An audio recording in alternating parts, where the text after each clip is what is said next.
They're coming to get you, Barbara. In Springfield, Oregon, dead Mopar muscle cars are coming back to life. Restored by Mopar master Mark Warman. Joined by his out-of-this-world cousin Dougie.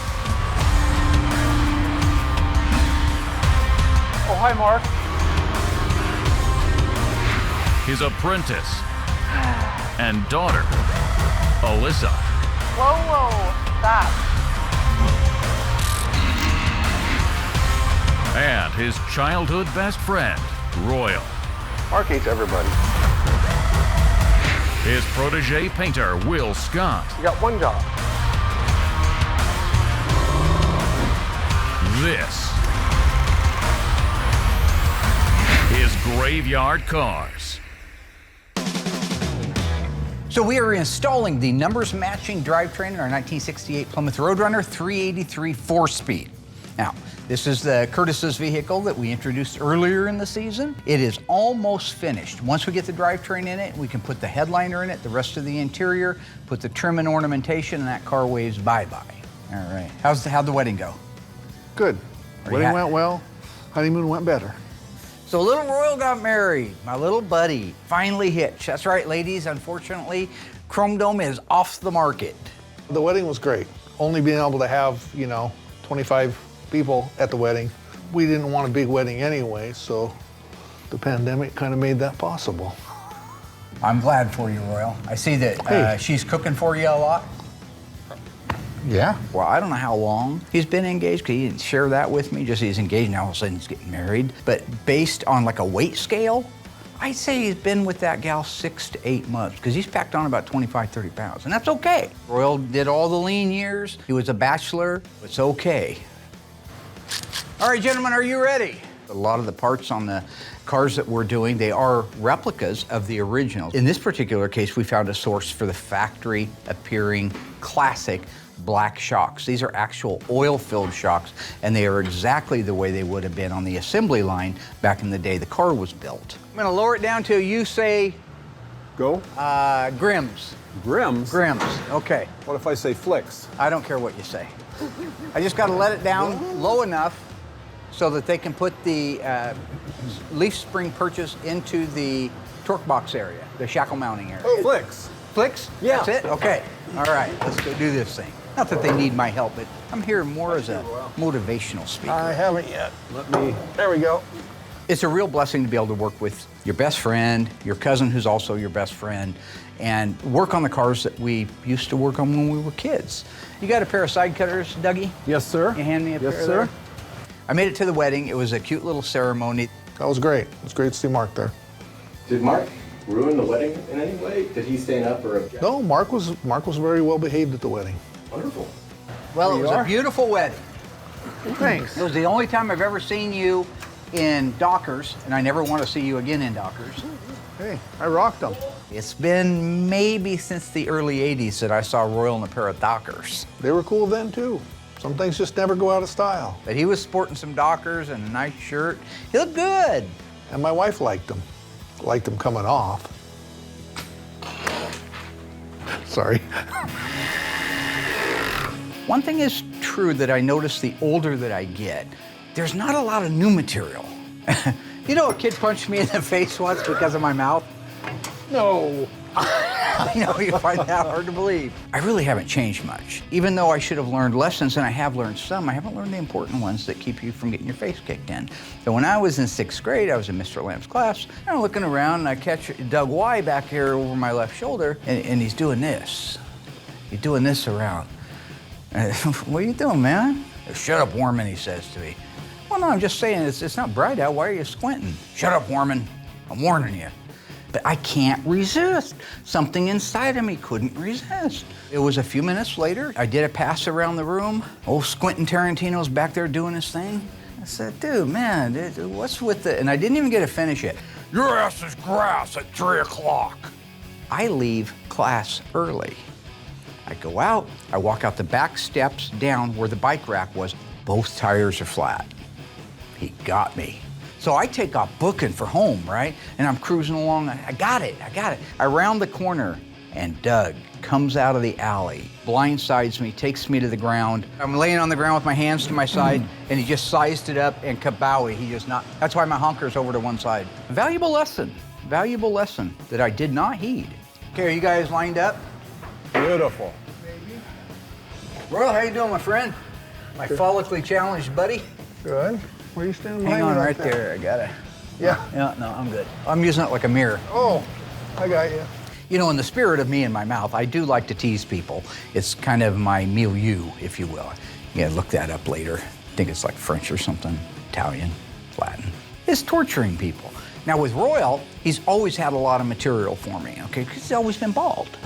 Here, push in on that, will you? How is there no stubble? Which way? Back in the pool shooting days, we used to go down to a little place called Tom's Pool Hall. And back then I called him Cue Ball Morton, right? Yeah, he had a few odd nicknames. It's that scary place Mark goes in his brain. In the 80s, Pac-Man, perfectly round head and his lower jaw would move, but nothing else moved on him. So I've always had fun teasing him. It's what I do. I think he likes it. I have no nicknames for Mark that I can use on television. Thank you. Thanks, buddy. Oh yeah, the undercoat's wet. I see that. Got it all over my wedding ring. What's that, one of those diabetic watches? Tells you when you ate too much? No, it's like 10,961 steps I've got today. Where? I'm sorry, I gotta call time out on that. Will's always talking about these steps. Yeah, I did 10,000, I did 20,000, I did 30,000 a day. How? How could you possibly do that? You work 4 hours a day for the school district changing locks. First of all, I don't change locks at the school. Not all the time. What, do you go from Veneta to Eugene on foot? How do you get 30,000 steps in 4 hours? I would love to know the answer to this. Because I'm around here like that Tasmanian devil. Everywhere I go is just a great big hurricane of dust. I'm booking, and I'm getting like 5,000 to 6,000 steps in. As far as my steps go, I have no trouble getting in 10,000 steps a day plus. Like right now, it's 1 o'clock and I'm at, 8,600. I thought I would have more than that. Why are you getting mad? Are you gonna hit a corner of a wall with your knuckle again? Nope, I learned the first time, Mark. We got a lot of old history. Around 1979, my girlfriend at the time, Tammy C., didn't like my Charger, my 70 Charger 3.2 barrels. I drove crazy. It was me or the car, get rid of one of us, so I got rid of my car. Guess what I found the other day? What? True story, honest story, gospel. You know anybody that starts out like that's a lie, right? Yeah. This is true. Anyway, I traded my car in for a 1968 Volkswagen. It was a street bug back then. Had a California kit on it, but I immediately took it home, took all the California stuff off of it, popped the engine out of it. Me and Tammy C's dad rebuilt the engine. We built it up to a 1650 dual port head, dual carburetors, a good running engine. Then we made it into a Baja Bug. I found the spot that we almost rolled the Baja Bug. One of the maiden voyage, I went and picked up Royal and we went up to the track. We go around the back side of the hill and all of a sudden it lost traction and the car just went down. Very, very dangerous moment right there because I couldn't get any traction to go forward. And if you backed up, you're over the side of a cliff. So I just told Royal to hang on. I got out. I mean, obviously, this is no reason for two people to die. And a twist of irony, when I got out, it actually balanced it better. So in a way, I saved his life. Oh, did you? I walked all the way over the top of the hill and down the side, and I could see the old Was that trail. yours or mine? It was my Baja Bug. I just Okay. happened to bail out of it when it got ready to roll with you still in the passenger seat. So he abandoned you in a car. Yes, he did. Mark abandoned me in the car. You know, later I went to town and I got a truck and we went back up there and towed him out. I remember being in the car, it starting to slide, and he got out, and Doug came up and pulled us out. He was pale when I got back. He was real scared, real scared. I came back.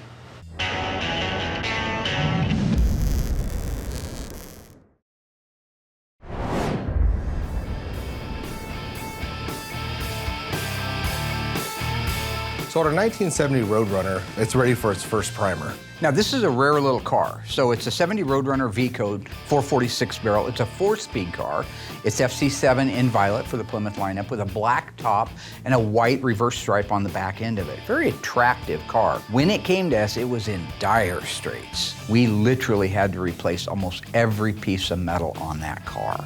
We did the floors, wheelhouses, inner and outer, trunk floor extensions, rear body panel, trunk gutters, Dutchman panel. Both fenders had to be repaired. They were damaged, but they were originals. They don't make new ones of those, so we repaired those and got those into the paint shop. Both doors were replaced with good donor doors because those original ones were rotten. It was a real rusty car. So once all the metal work is done, completed, looks good, Mark has signed off on it, then it goes right out to the mudroom. We spend more time in the metal shop and less time in the Bondo department. With that being said, nobody metal finishes cars. So using Bondo, everybody does. The amount that you use is the problem. So if the metal work is right, which it always is, goes to the body shop, they'll spend the time doing all their body work, making sure everything's been sanded down, everything's straight, style lines are good. With a good body man, the car doesn't need much. That first coat of primer is like a skim coat of glaze. Any wobbles, any waves, any imperfections, pinholes, because when you body work a whole car, it does get kind of blinding. So it's real important that first coat of primer, you're able to get your first 1 or 2 coats on, take a step back and look for any issues. That way you can put an extra coat of primer if needed. So that way when they go to block it out, those little imperfections, there's enough material on that car to fix it by blocking it out. So after the first primer is done, completed, everything looks great, we like to let the car sit for a week or 2, really dry, make sure there's no swelling, no issues, just let that thing dry, it's so critical. It goes back into the mudroom, and then they can address any issues that maybe we all missed. By blocking the whole car down with like 120 grit, get a great block on it, address any little fine details. Then at that point, it comes back to me, then Noah and I will go over the car, see if it's truly ready, and then we can primer it for the second time.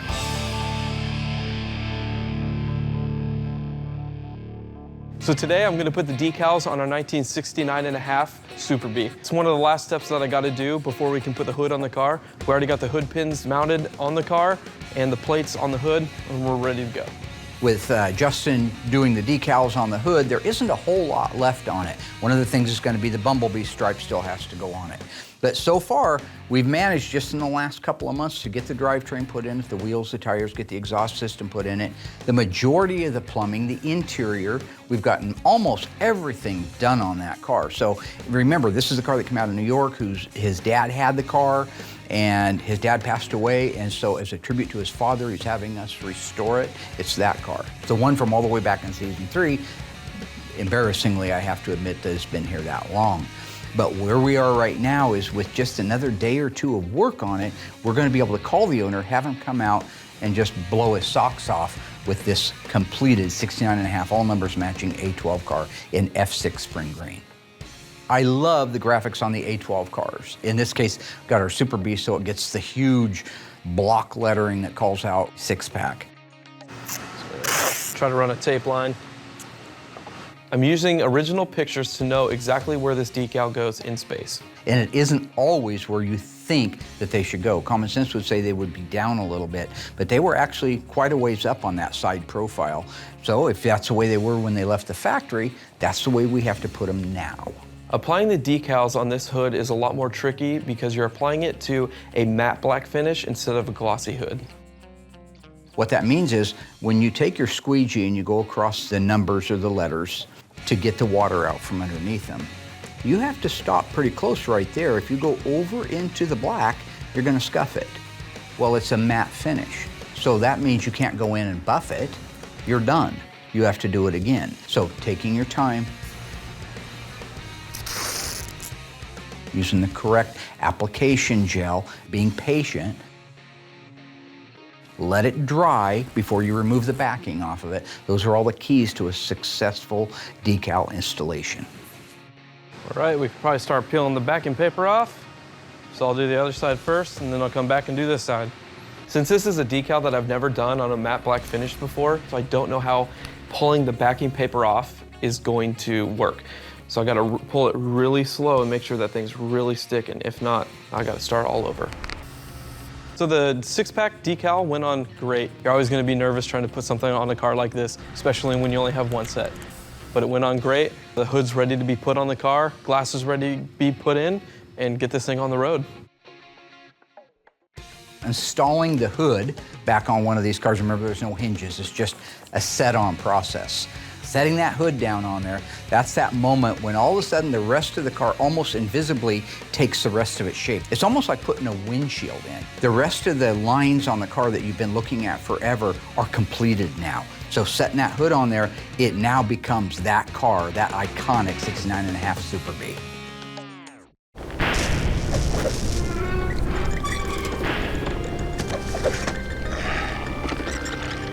Back in season 4 of Graveyard Cars, we restored and brought back to life this 1970 Plymouth Superbird.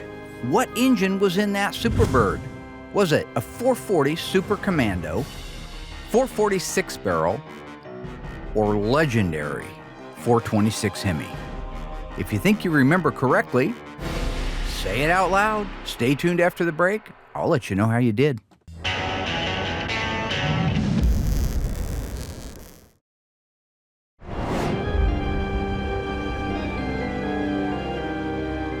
Welcome back, ghouls. How did we do on that one? How's your Graveyard Cars trivia?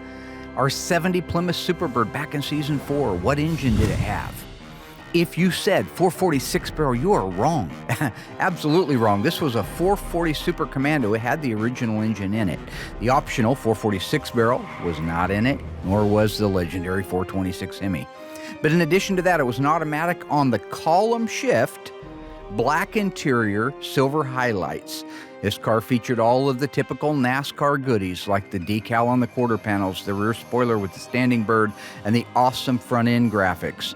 This car went home to an owner that will never sell it. Raise her up, Dougie. All right, you got shocks on? Yep. All right, looking like we got the rear axle assembly installed in our 1968 Plymouth Roadrunner, 383 4-speed, 323 sure grip. We do not have wheels and tires for this car yet. Even if we don't have the wheels and tires, you still got to put the car together. Royal's got the coolest truck out front. He got a 1978 Macho. Is that Macho pickup. It's a 1978 Dodge Power Wagon. Macho trim package. Has the roll bars lifted. Has the yellow pinstriping all the way around it. He's got everything. And somebody gave it to him, too, because they feel sorry I got for nothing. him. I was complaining at a men's group at church that I didn't have a truck, and my now wife, her dad said, well, I got an old Dodge truck. Why don't you come over and look at it? I'll just give it to you. And I said, well, you can't be giving your stuff away. But it turned out that his best friend had given it to him. He had a revolver in the pawn shop and it was gonna cost $400 to get it out. So I went ahead and gave him the $400. When I got it, I had to replace 2 of the freeze plugs to drive it home. I ended up pulling the engine and going through it and replacing the timing chain, all the gaskets. It runs great now. Okay, so we got the rear end assembly in place. We're getting ready to put the drivetrain for the front in. And we've done so many, it's just great to be able to have nice equipment like this. So I gotta tell you, everything's where it's supposed to be, everything's fresh and new and ready to go together. It's just my favorite part. So right now is a really wonderful time for me to be able to appreciate the fruits of my hard labor, to be able to set up a shop, and even, you know, this little show, silly little show, Graveyard Cars, that a lot of people said would never make it. We happen to be in our 14th season, so I know who you are. I know. This really is fun for all of us to be back together again, working like we were kids in the best environment and the best tools. We really are having a good time working together again. Who's watching? Let me get my eyeball on this thing. Let me get my micro eye on it. It needs to come over maybe 3/16 of an inch this way. This is a 383, so it's not as wide as the 440s. The K members are all the same width. They're gonna be the same width for a Super B as they are gonna be for a Cuda. But it's the engine itself that makes the clearance issues.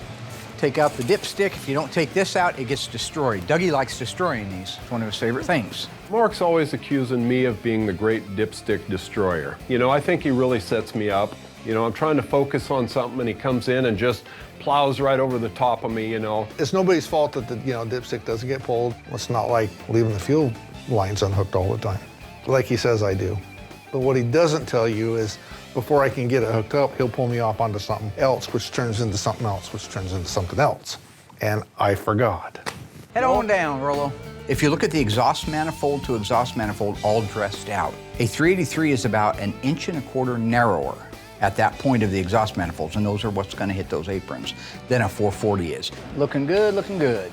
That's the difference between the B engine, which is what the 383 is, and the RB engine, which is what the 440, 413, 426 wedge are. RB stands for raised block. They get that because they raise the height of the deck. It's a wider block. Come on down some more, Roll. I call him Roll. You used to call him Rolo, like the candy? Yeah. I don't know where he came up with the name Rolo, other than the candies, little chocolate-covered caramels. They're delicious. Okay, straight down's looking really good here.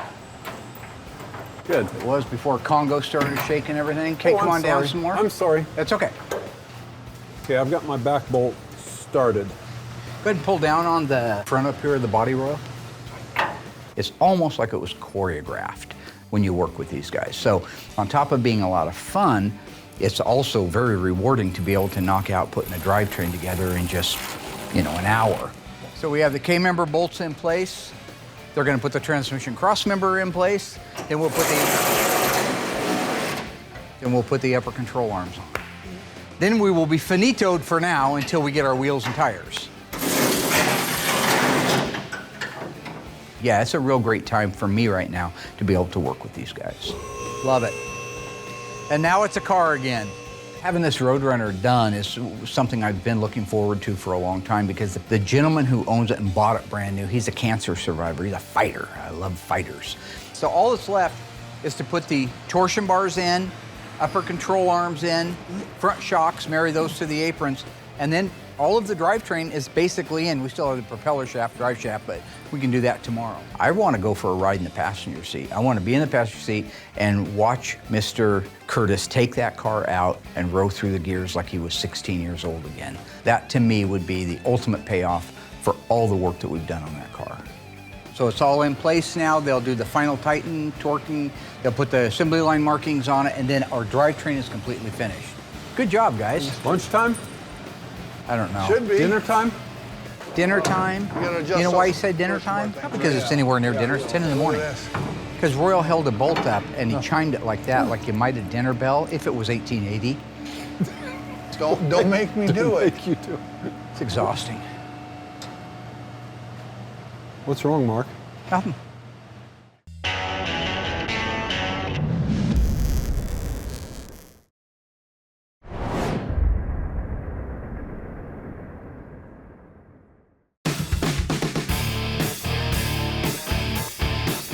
Our Daytona Charger is getting really close to being finished. In fact, in a couple of weeks, we've got the owners coming out to check this car out. So all that's left is installing the dash assembly and a few bolt-on items for the car, getting it aligned, and then that car is finished. The dash assembly, just to remind you, was restored by Instrument Specialties. Everything that you see when you pan across it, the knobs, the buttons, the switches, the levers, the faceplates, the trim, the surrounds, those are all original to the car. They've just been restored. That you have to respect. That's a quality job. So Mark is here to help me install the dash on the Daytona so I can make all the connections, also make sure it's in the right place. So I'll just set this. Yeah, he's rested on the top of the console or somewhere, yeah, on the ground maybe, and then go around and get the other side. Great. We already have the console installed, so we can't just walk through like we normally would do. Okay. God, that's a beautiful dash. Yeah, it looks really good. Love it.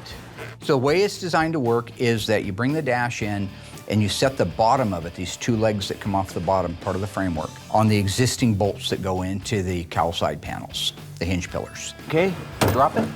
There we go. Got it? Yep.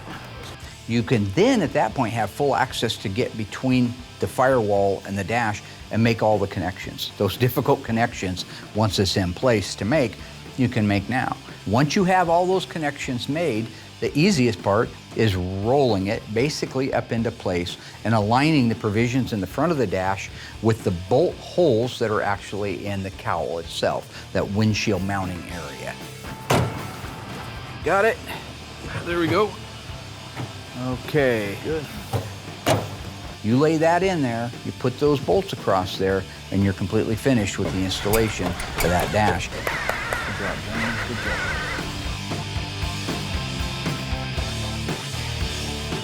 With the dashboard installed, I'm able to get the steering column in. So this is a two-guide job in the beginning. He has to guide it through the firewall. Once it's through the firewall, the steering coupler on the shaft has to be lined up with the worm gear on the steering gear. So it has a splined area. You just mark those two areas.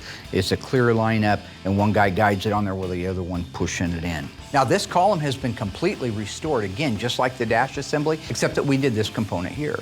So it gets completely disassembled, media blasted, turn signal switches are replaced because they're always bad. Turn signal levers get re-chromed. Steering wheel gets restored. The paint is the original black suede that you see on the rest of the dash so that it all matches. A shiny steering column was never something Chrysler did. We don't do it either.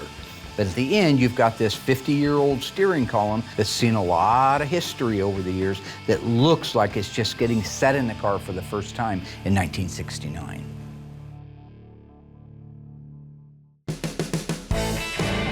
I painted our 69 Charger a gorgeous T5 copper poly. Car came out great. We really just took our time, which Mark supports big time. No matter how long it takes, he doesn't care, as long as when I send it to assembly, it's perfect. The color laid out great. I haven't done this color before, not that it's tricky or anything, but it is nice to do a new color.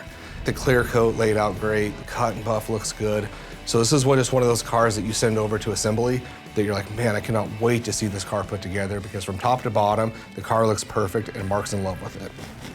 Until Justin and I took tires and wheels, put it underneath the car with no suspension, then lowered it down like it was like a Pro Mod or something, or a drag car. He didn't like it, but we did. I put pictures on my Instagram if you want to go see. So with that, our 1969 Charger RTSE 440 4-speed is ready to go. Get the vinyl top installed and the headliner.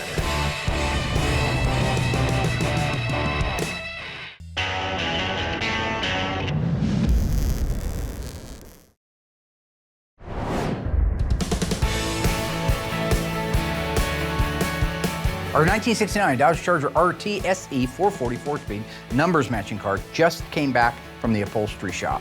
It's had the new black vinyl top and headliner installed.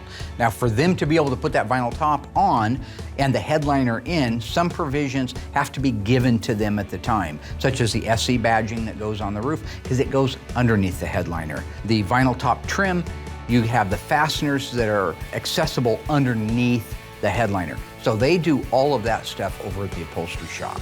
Stan's does a great job for us. I've known him, John, that runs the place for years. They do phenomenal work. But I still, even at moments like this, I miss Larry. I do love to see the quality work, and I'm glad that we're carrying on, but it always kind of brings up a little bit of those old days when Larry would come in here and work around the shop. We had a good time in those days. We're getting ready to do our second primer on our 1970 Cuda. I love the 70s. It's literally hands down my favorite car. On top of it, it's going Panther pink. How badass is it to have a 1970 Cuda pink? Seriously. I mean, pink? That's... Panther pink FM3 Moulin Rouge is by far my favorite color. I haven't sprayed it before. I'm super excited. And I just think the fact that Mopar did a pink muscle car was crazy back then, and it's crazy now, but you just appreciate what they did so much more. I can't wait to get this car done. But with that being said, we're gonna do our second primer, make sure it all looks good, get it back out of the booth, which I know it'll look good because I've done most of this car myself, and I just care just a little bit more. And not that I don't care about the other people's cars, but this one just really hits home. Get this thing blocked out. Cannot wait to paint this car. The only unfortunate thing about it is the owner is going to assemble it himself. So once we get the body and paint done and it looks perfect, it's going to get shipped out of here, which is actually going to be pretty quick.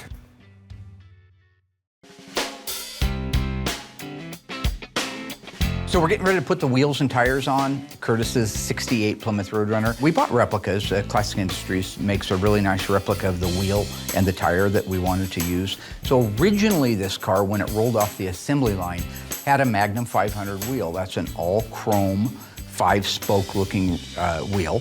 It's a 14 by 5.5 from the factory, and it had an F70 14 red streak tire on it.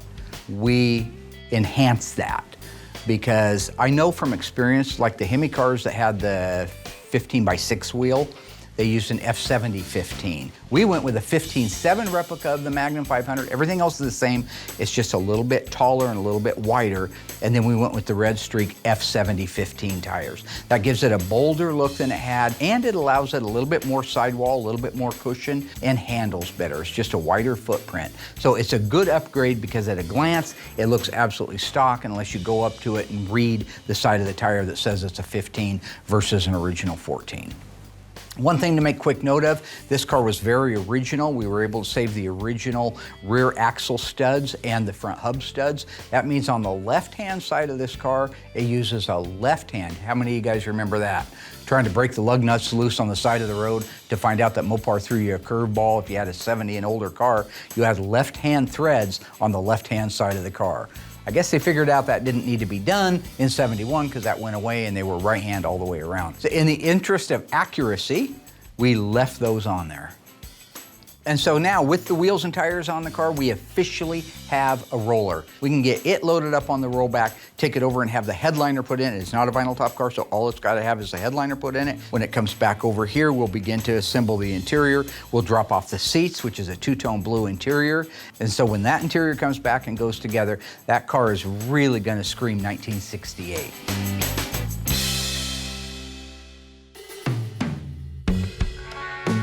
So on the 1970 Roadrunner, the car actually blocked out really well.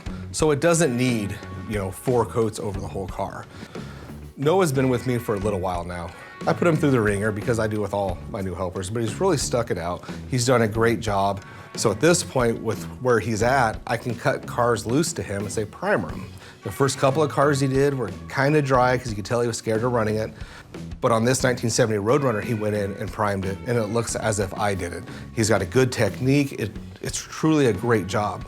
So I'll let him do this for like a month or two. Just keep priming and paying attention to the way that primer's going on. So in a month or two, the next step will be, hey, here's some base coat. You just keep stepping him through the process, and he sticks with me, so I love it. So at this point, we're probably a couple months away before he'll actually start spraying some color, and then he'll be able to take a step back and say, okay, well, now I get it. He had me spraying DP90, which it sucks, but I'm learning technique and how to spray, how to adjust a gun, so by the time he gets to paint, it's going to be second nature to him. What I have him do is go in there and address the areas that maybe got rebody worked a little bit. Put a coat or two on just the breakthrough areas. Let that dry. Once that's dry, start doing your coats around the whole entire car. And it's not just pick up a gun and go in primer.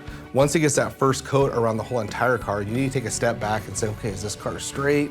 Do we have any issues? Do I need to load it up here a little bit more? It looks like the car came out beautiful from what I can see so far.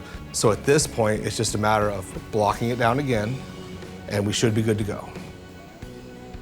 This car is going plum crazy, which is a gorgeous color. It's one of everyone's, I think, favorite color to do. It's not as exciting for us because we do a lot of that color. But it's a darker color, and it does show sand scratches, body lines that aren't right. It's almost like doing a car black. So, especially knowing it's going that dark of a color, I trust Noah to go in there and do the right steps on the primer job, so when it comes time for the final block, it looks great.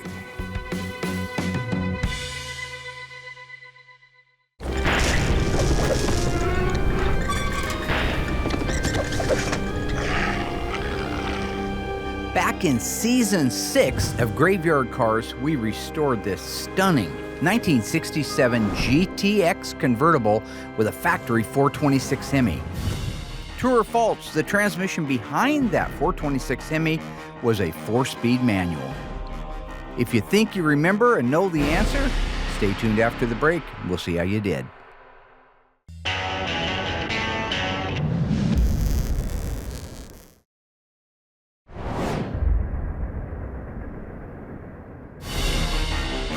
Okay, folks, how did we do on that one?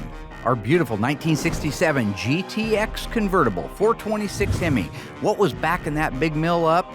If you said a 4-speed manual transmission, you are absolutely right. This is a 4-speed car, one of the rarest ones on the planet today. It also featured a white power convertible top, blue interior with a console shift around that beautiful 4-speed, and one of the richest and most luxurious interiors in Graveyard Cars history.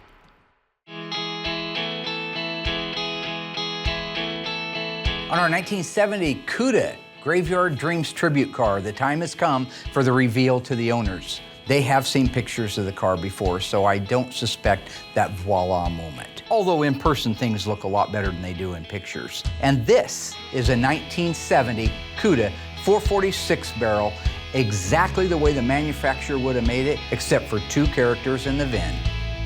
Look at that. Oh my gosh, is this for real? Oh my gosh.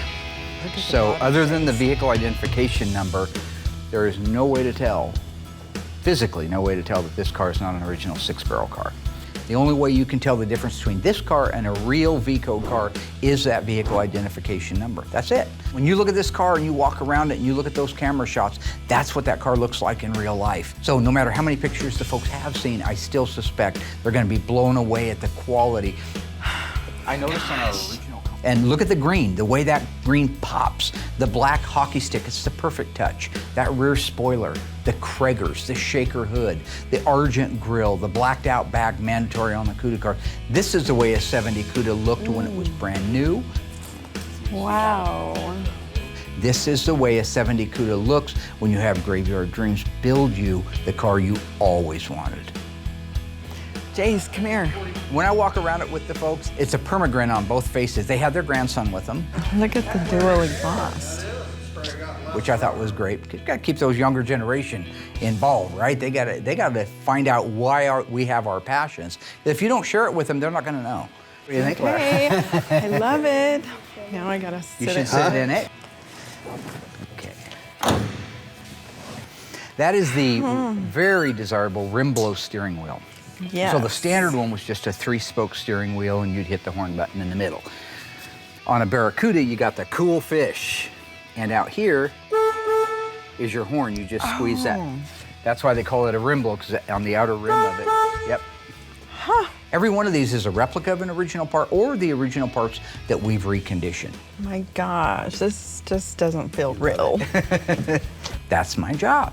That's what I do as the dream maker. Okay. And there is your trip back through time. So she's been waiting many years to see that car from high school in her garage. So she's taking her time walking around it, checking it out meticulously to make sure it's exactly what she remembered and exactly what she wanted moving forward. And that's what we want at Graveyard Cars, Graveyard Dreams. I want to make sure that it's everything you dreamed and hoped and waited so long and invested so much in.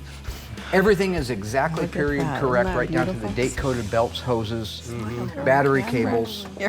There's your vacuum reservoir. That's the only thing we had to add. Yeah. Yeah. They wanted such a big camshaft in it that it doesn't create vacuum, so I had to add an auxiliary. We just wanted a little bit of a camshaft in it. That's not what his wife said at the show. I walked up to it and the whole car was shaking all over the place and it was the biggest cam I ever heard in my entire life. And if it doesn't have the right cam, I'm not paying for it. Something like that. So I called Comp and I said, just send me the biggest cam that the engine will actually run. So, do you like to hear it run? Yes, that's what I've been waiting for. Okay.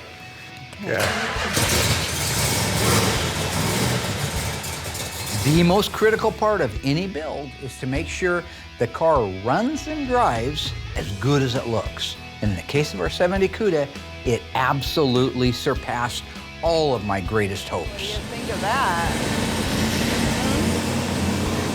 Tachometer, oil pressure, water temperature, fuel, and charging. And the clock was rebuilt and digitized, so it actually worked. Listen to that. Listen to See that shaker hood shaking? Yeah. Wow. Yeah, well. They have, I think, a Camaro Chevelle poop box. Nobody cares. That's the coolest feature. I don't care if you're a GM guy, a Ford guy. The shaker is just cool. But they do have other muscle cars, and they do know kind of what they're looking for. Ta-da. What do you think? Oh, Love? I love it. I love it. What do you say we pull it outside? Yeah. Hey, pull it out. All right.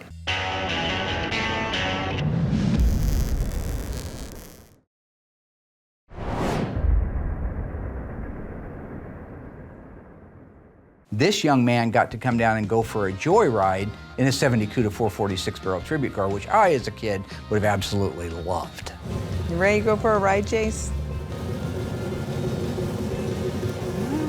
Hey, here we go, Jace. It's a close ratio transmission, really nice. Yeah. Isn't that nice? Different than the Camaro. Yeah, that's why I think Jim wanted it.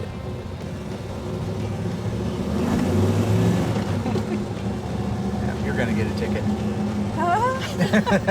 Grandma's gonna end up in jail. You gonna bail her out when she goes? The inherent vibrations and rattles that come with a fresh restoration or a 50-year-old car aren't there because the time was taken and the provisions were made between the sound deadener products and the undercoating and all of the items that were done to the car to make sure that it was a solid car, even more solid and more durable than they did at the factory, all show up in that road test. With a 6-speed, you can do anything you want. You can tool around at nothing, or you can go 100 miles an hour. Yeah. Oh, but I can definitely drive this better than the Camaro. Oh, this has got power steering, power disc brakes, yeah. Like driving in this more because Oh. the Camaro's too noisy. When you're driving this car down through town, it really does handle well. There are no rattles, no vibrations, so Justin out in the assembly shop, he's really evolved. Yeah, the exhaust system on the car is the one it would have started life with from the factory. It's called Hemi mufflers and dual exhaust. It's got resonators on it too that kind of quiet it down, all factory stuff, so. The car pulls like crazy. I cannot wait until she gets this car home. Got a little practicing to do. You're doing good. Doing really good. This car pulls hard. You got 6 gears from Silver Sport to row through to make sure that you have the exact gearing you want. Backed up with that 354 Dana? Mm-hmm. Yeah, it's gonna pick them up and put them down, and it does. I love when you give it a little gas and watch your shaker bubble. Yeah. So you start walking up, I think that's so cool.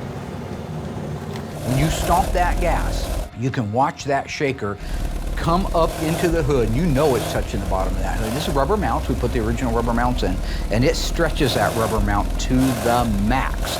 You can see it. You can see it in the pure, brute torque that a 446 barrel creates. So you think this drives better than the Camaro? Yeah, I do. Oh, good. Yeah, I do. Those Kragers with the offset and the tires, the BF Goodrich TA radials, it just sucks that road up underneath it, and it makes you feel like you're not driving a 50-year-old car. Grandma's looking pretty cool, huh? Yeah. You're gonna have the coolest grandma in town. Yeah, I guarantee you that. There's no doubt Laura's really enjoying the test drive. Initially, when she took off in the car, she was a little bit apprehensive. It's a brand new car and she hasn't driven it before. But by the second block, she was able to row through the gears. She was standing on it a little bit, watching that shaker come up, feeling that torque that's so exciting. When we got back, I just knew that we had done our job well. The smiles, her grandson was absolutely loving it, sitting in the back seat. Jim was as proud as could be that his wife finally got her dream. So in the end, when you're loading up one of these cars for the owners and you know that they're going to enjoy it for many decades, the way we do our cars, it'll be around past their time, probably past their kids' time. That's why we take the steps that we do to make sure that car can become an heirloom. But knowing that is my sense of satisfaction and self-worth, that I brought the car back from the dead, I fulfilled a dream, and I did it all while having a blast. Well, and getting paid for it. You know what I'm saying? Bunsen burners, nice little earners. Coin.